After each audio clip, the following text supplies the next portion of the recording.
Debit credit note को देखने के लिए सबसे पहले कुछ एक चीजें समझ लीजिए। जैसे फॉर एग्जांपल एक है सप्लायर और एक है परचेजर। सप्लायर ने क्या किया, गुड सेल की परचेजर को। वो गुड्स जो थी वो गुड्स थी 1,50,000 की। कितने की थी? 1,50,000 की। और उसके ऊपर जो टैक्स था 18%। तो जीएसटी कितना आ जाएगा आप लोगों के पास? 27,000। यहां तक बात समझ में आ गई। गुड्स एक्चुअल में टैक्सेबल वैल्यू थी 1,50,000 की, जीएसटी आ गया 27,000 और यहाँ पे इनवॉइस वैल्यू आपकी कितनी बन जाएगी? 1,77,000। क्लियर? अब एस ने क्या किया, एस ने अपनी बुक्स ऑफ अकाउंट्स में जो पी को सेल की है वो वैल्यू दिखा दी।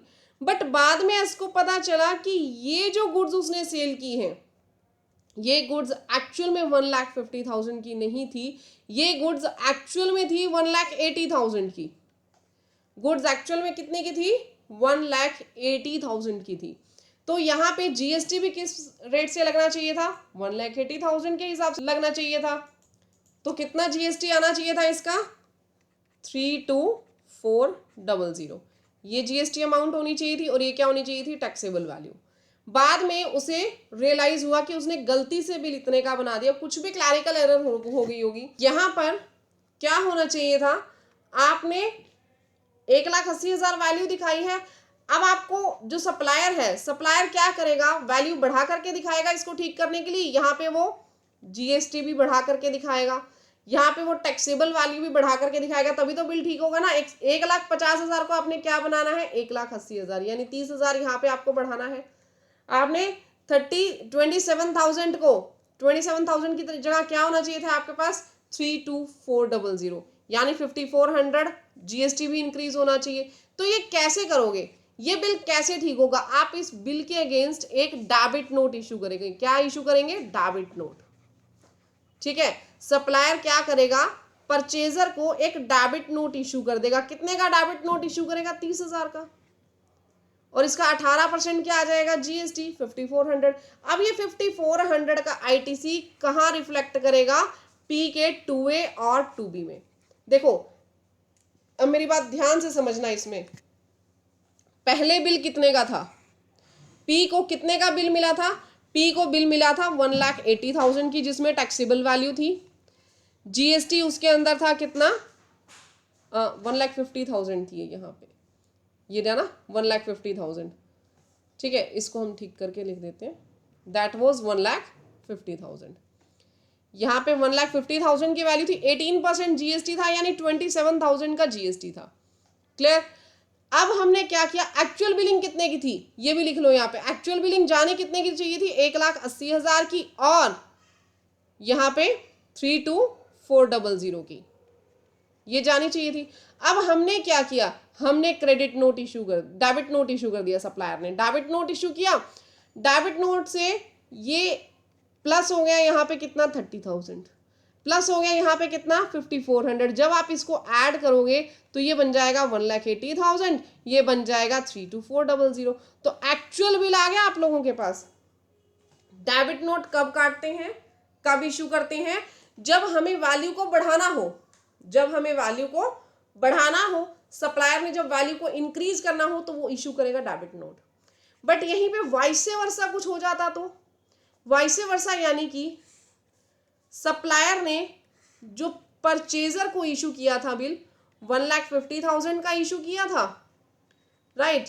27,000 उसके ऊपर जीएसटी था और 1,77,000 की इनवॉइस वैल्यू थी। बट बाद में क्या रियलाइज हुआ? बाद में रियलाइज हुआ कि 1,50,000 नहीं, बिल तो 1,20,000 का था। बिल तो 1,20,000 का था, यानी हमने ज्यादा का बिल इशू कर दिया। तो उस हिसाब से जीएसटी कितना लगना चाहिए था आप लोगों के पास? जीएसटी लगना चाहिए था 21,600 रुपए। 21,600 का आप लोगों के पास जीएसटी लगना चाहिए था। अब जो आप लोगों के पास जीएसटी लगा वो आपके पास 5,400 एक्स्ट्रा था। आपने यहाँ 27 लगाया, लगना चाहिए था 21,600, आपने 5,400 एक्स्ट्रा लगा दिए। आपने टैक्सेबल वैल्यू दिखानी थी 1,20,000, दिखा दी यहाँ पे 1,50,000, तो 30,000 एक्स्ट्रा की टैक्सेबल वैल्यू दिखा दी। यानी आपने अमाउंट को कम शो करना चाहिए था, गलती से ज्यादा कर दिया। तो सप्लायर ने क्या करना है, सप्लायर ने टैक्सेबल वैल्यू भी कम करनी है, सप्लायर ने जीएसटी भी कम करना है। जब कम करना होगा तो सप्लायर क्या इशू करेगा, वो इशू करेगा जी क्रेडिट नोट। वो क्या इशू करेगा, वो इशू करेगा क्रेडिट नोट। अब पहले क्या होगा, पहले तो पी के अकाउंट में 2A 2B की बात कर रही हूं मैं, पहले जब सप्लायर ने इशू किया था बिल कौन सा, 1,50,000 का, तो पी के 2A 2B में कितना आईटीसी आया होगा, 27,000, क्योंकि 1,50 का जीएसटी कितना बन रहा था, 27,000। तो जब ये इसको क्रेडिट नोट इशू करेगा, क्रेडिट नोट -30,000, माइनस, आपने माइनस की फिगर नहीं डालनी है, क्रेडिट नोट का मतलब ये होता है कि अमाउंट कम हो जाएगी, -5400। ठीक है, मैं आपको समझाने के लिए माइनस लिख रही हूं। तो यहाँ पे जाके क्या होगा, ऑटोमेटिकली 2B में -5400 हो जाएगा। याद रखिएगा डेबिट क्रेडिट नोट में माइनस नहीं लिखना, मैं सिर्फ समझाने के लिए लिख रही हूँ, बार बार कह रही हूँ। यहाँ -5400 हो जाएगा। उसके बाद आपके पास आईटीसी कितना बन जाएगा, 21,600। वही तो एक्चुअल अमाउंट थी। मेरी बात समझ में आ गई।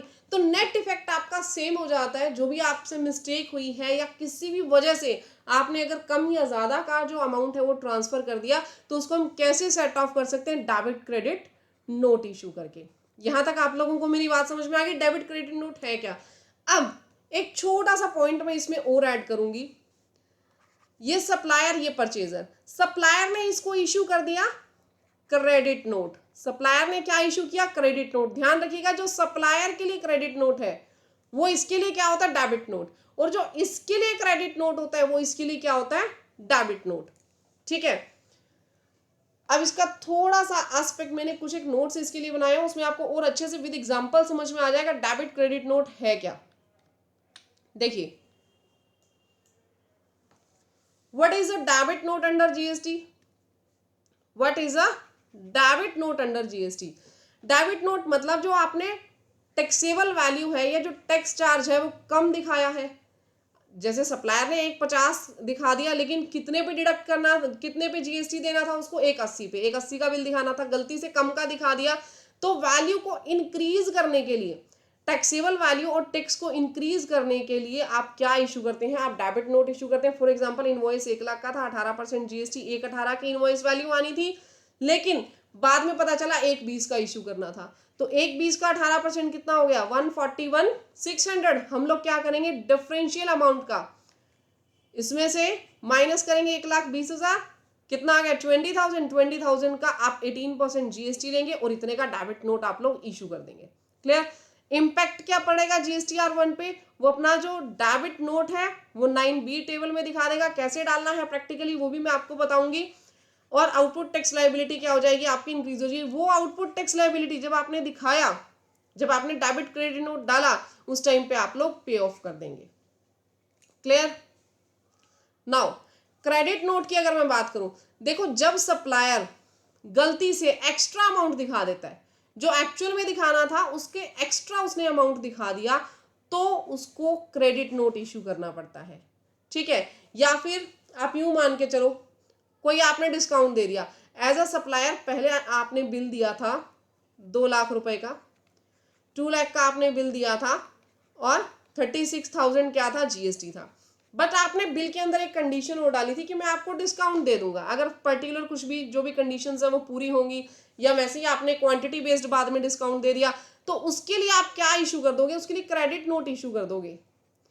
आपने अब वैल्यू कम करके देनी है ना, अगले को रेट आपने कम करना है, फर्स्ट डे से आपने कम करना है ईयर के, तो आप उस केस में क्या करोगे, क्रेडिट नोट इशू कर दोगे। जैसे आपने एक पर्सन को बोला, भैया अगर तुमने पूरे साल में 50 लाख का माल खरीदा तो मैं एक्स्ट्रा 1% आपको डिस्काउंट दूंगा, होल उस आइटम्स पे भी दे दूंगा जो आप ऑलरेडी खरीद चुके हो। उसने 50 लाख का माल ले लिया, अब पिछले माल पे भी तो आपको डिस्काउंट देना है, कैसे इशू करोगे, कंप्लीट का एक क्रेडिट नोट बना दोगे, माल अपने आप कम हो गया। मेरी बात समझ में आ गई। या कुछ परचेज रिटर्न आ गई, ये भी तो हो सकता है ना, सॉरी सेल रिटर्न आप लोगों के पास आ गई, या सामने वाले के लिए तो वो परचेज रिटर्न नहीं है, उसने परचेज रिटर्न कर दी। ठीक है, तो उस केस में सप्लायर क्या इशू करेगा, सप्लायर क्रेडिट नोट इशू करेगा। क्लियर। प्रैक्टिकली एस्पेक्ट्स आपको बताए हुए कि 9B में जाएगा, मैं आपको बताऊंगी उसमें आउटपुट टैक्स लायबिलिटी भी आपकी कम हो जाएगी। अगर आपके पास 24-25 का क्रेडिट नोट है तो वो लास्ट टू लास्ट आप कब तक इशू कर सकते हो, 30 November of the following financial year, यानी 25-26 जो फाइनेंशियल ईयर है उसके नवंबर तक, ये नवंबर 2025 तक, या फिर date of filing annual return whichever is earlier. अगर आप डेबिट क्रेडिट नोट इशू कर रहे हो कौन से ईयर का, फाइनेंशियल ईयर 24-25 का, तो उसकी लास्ट डेट क्या होगी, 30 नवंबर 2025, और एनुअल रिटर्न जब आप फाइल कर रहे हो विच एवर इज अर्लियर की डेट पे। ठीक है। और बायर जो है, बायर का आईटीसी उसको रिवर्स करना पड़ेगा। वैसे तो ऑटोमेटिकली 2B में हो जाएगा, बट अगर आपने फिर भी उसको रिवर्स नहीं किया, आपने मैन्युअली कुछ एंट्री कर दी, तो उसके लिए बायर लाइबल होगा, ध्यान रखिएगा। टाइम लिमिट मैंने आप लोगों को बता दी क्रेडिट नोट इश्यू करने की। डेबिट नोट इश्यू करने की कोई टाइम लिमिट नहीं है। रीजन, भैया टैक्स दे रहे हो सरकार को, वापिस थोड़ी मांग रहे हो, आईटीसी रिवर्स थोड़ी कर रहे हो, सरकार को पैसा कभी मर्जी दे दो, सरकार मना नहीं करती। जीएसटीआर 1 टेबल में कैसे आपको दिखाना है मैं प्रैक्टिकली आप लोगों को बता दूंगी। एक ये चीज और देख लीजिए, पर्पस क्या है डेबिट नोट और क्रेडिट नोट का। देखिए क्रेडिट नोट का पर्पस है टैक्स को रिड्यूस करना, डेबिट नोट टैक्स को इंक्रीज करेगा। इशू कौन करेगा, सप्लायर ही इशू करेंगे। यहाँ पे ज्यादा टैक्स पे किया जाता है, यहाँ पे कम टैक्स पे किया जाता है, दोनों ही 9B के अंदर आपने शो करना है। ये इंक्रीज कर देगा आउटपुट टैक्स लायबिलिटी और ये रिड्यूस कर देगा output tax liability.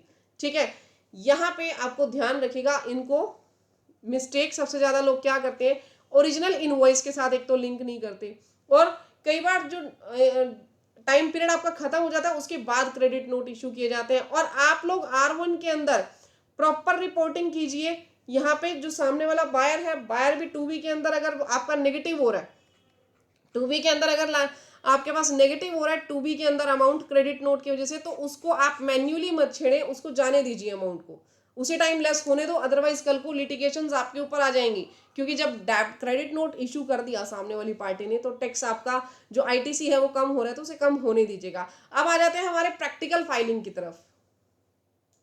GST portal पे जब आप पाएंगे तो आप देखेंगे, देखो यहाँ पे 2 तरीके की 9B टेबल है। एक जगह आपको रजिस्टर्ड के डेबिट क्रेडिट नोट फाइल कर रहे हैं और दूसरी जगह अनरजिस्टर्ड के डेबिट क्रेडिट नोट फाइल करने हैं। सबसे पहले मैं बात करूंगी रजिस्टर्ड की। आपको रजिस्टर्ड वाले टैब पे क्लिक कर देना है। जैसे ही क्लिक करोगे आपके पास यहाँ ऐड रिकॉर्ड का ऑप्शन आ जाएगा, आपने ऐड रिकॉर्ड पे क्लिक करना है। यहाँ क्लिक करते ही देखिए ये आपके पास जो टैब है ये ओपन हो जाएगा। यहाँ पे आपको क्या करना है, जीएसटी नंबर डालना है रिसिपिएंट का, डेबिट क्रेडिट नोट का नंबर डालिए। जो आप देखिए जैसे आप बिल बुक की सीरीज बनाते हो ना अपनी, वैसे डेबिट क्रेडिट नोट के नंबर भी आपको डालने हैं। जो डेबिट क्रेडिट नोट का नंबर होगा वो यहाँ पे डालेंगे। डेट आपको डालनी है। नोट टाइप आप सिलेक्ट करेंगे कि वो क्रेडिट नोट है या डेबिट नोट है। वैल्यू जैसे इनवॉइस वैल्यू है ना, तो वो वैल्यू यहाँ पे आ जाएगी। यहाँ पे आप पीओएस सिलेक्ट करेंगे। अगर हरियाणा का है तो देखो ऑटोमेटिकली यहाँ पे सिंपल तरीके से वैसी ही टैब खुलेगी जैसे R1 में होती है। यहाँ पे आपके पास CGST SGST का ऑप्शन आ जाएगा, क्योंकि इंट्रा स्टेट है, हरियाणा टू हरियाणा। मेरे क्लाइंट का ये जीएसटी नंबर हरियाणा का है। अगर यहाँ पे फॉर एग्जांपल मैंने गोवा कर दिया, तो यहाँ पे क्या हो जाएगा, देखिए यहाँ पे IGST की टैब ओपन हो जाएगी। तो जैसे हम लोग वैल्यू डालते थे ना सिंपल बिल की, वैसे ही यहाँ पे वैल्यू डालेगी। बस यहाँ पे इनवॉइस वैल्यू की जगह क्या आ जाएगा, नोट वैल्यू। इधर आपको टैक्सेबल वैल्यू डाल देनी है। अगर 12% रेट का है आपके पास क्रेडिट नोट डेबिट नोट, तो यहाँ 12% में वैल्यू डाल देना। 18% की आइटम है तो 18% में डाल देना। तो इस तरीके से आपने यहाँ पे डेबिट क्रेडिट नोट को इशू कर देना है। डेबिट क्रेडिट नोट की सारी वैल्यूज डालने के बाद सेव पे क्लिक कर देना। ध्यान रखिएगा यहाँ सिलेक्ट ढंग से कीजिएगा, मतलब प्रॉपर, कि अगर क्रेडिट नोट है तो क्रेडिट नोट में डालना, डेबिट नोट है तो डेबिट नोट में डालना। यहाँ कुछ गलती मत कर देना, ठीक है। उसके बाद यहाँ सेव के बटन पे क्लिक करके आप लोग बाहर आ जाएंगे। जब आप सभी डेबिट क्रेडिट नोट्स को सेव कर देंगे तो यहाँ लिखा हुआ आ जाएगा कि आपने कितने जो डेबिट क्रेडिट नोट्स हैं वो डाले हैं। और यहाँ पे जब इस जैसे यहाँ पे 4 नंबर लिखा आ गया और इसी तरीके से टिक आ रहा है, तो दैट मीन्स चारों के चारों डेबिट क्रेडिट नोट्स आपके प्रोसेस्ड हो चुके हैं। क्लियर।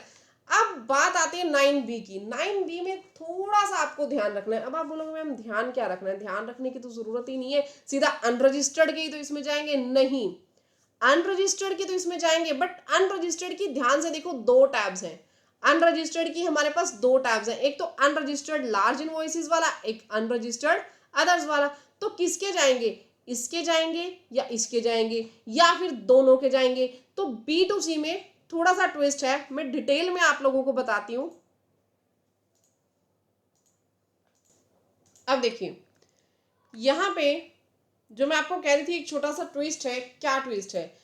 जो आप देखेंगे ना टेबल नंबर 5, टेबल नंबर 5 में क्या लिखा हुआ है? Taxable outward supplies to unregistered person, right? ये लिखा हुआ आ रहा है आप लोगों के पास।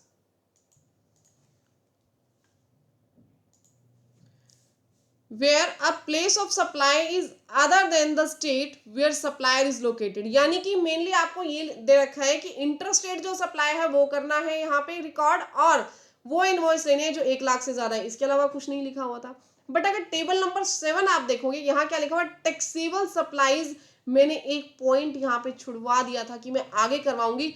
Net off debit credit notes, यहां पे ऐसा कुछ नहीं लिखा हुआ इस टेबल में। ध्यान से पढ़ लो इस टेबल को, स्क्रीनशॉट चाहिए तो स्क्रीनशॉट ले लो। यहां पे ऐसा कुछ नहीं लिखा हुआ। आप अगेन इस चीज को पढ़ के देखिए, यहां पे आपको लिखा हुआ आ रहा है कि आपने यहां पे वैल्यू लेनी है net off debit credit notes. यानी अगर B2C अदर्स को आप कंसीडर कर रहे हो तो डेबिट क्रेडिट नोट्स की जो नेट ऑफ वैल्यू आएगी वही यहां पे एंटर करनी है। मेरी बात समझ में आ गई? जो नेट ऑफ वैल्यू आएगी वही यहाँ पे एंटर करनी है। यहां कब था? जब इंटरस्टेट सप्लाई है और प्लस में B2B सप्लाई हो, ठीक है, ओ सॉरी B2C सप्लाई हो, B2C यहाँ पे सप्लाई होनी चाहिए, प्लस में जो इनवॉइस है वो 1 लाख से ज्यादा का हो। 3 कंडीशंस थी, इंटरस्टेट सप्लाई, B2C सप्लाई और invoice value should be greater than 1 lakh rupees. ये 3 कंडीशंस हमें यहाँ पे पूरी करनी थी। इनके अलावा जो अदर इनवॉइसेस हो गए वो यहाँ आ जाते हैं। अब इनके अलावा फॉर एग्जांपल आपने 5 लाख की सप्लाई बुक करनी है B2C अदर्स में, और पिछले जो आपने डेबिट क्रेडिट नोट्स इशू किए, जैसे क्रेडिट नोट्स आपने इशू किए 1.5 लाख के, तो 1.5 लाख यहाँ से माइनस हो जाएगा। जस्ट यहाँ पे एंट्री कितने की होगी? 3.5 लाख की। मेरी बात समझ में आ गई? यहाँ पे आपने एंट्री कर देनी है कितनी? 3.5 लाख की। यानी इसके जो डेबिट क्रेडिट नोट्स हैं उसका इफेक्ट इस टेबल पे नहीं आएगा।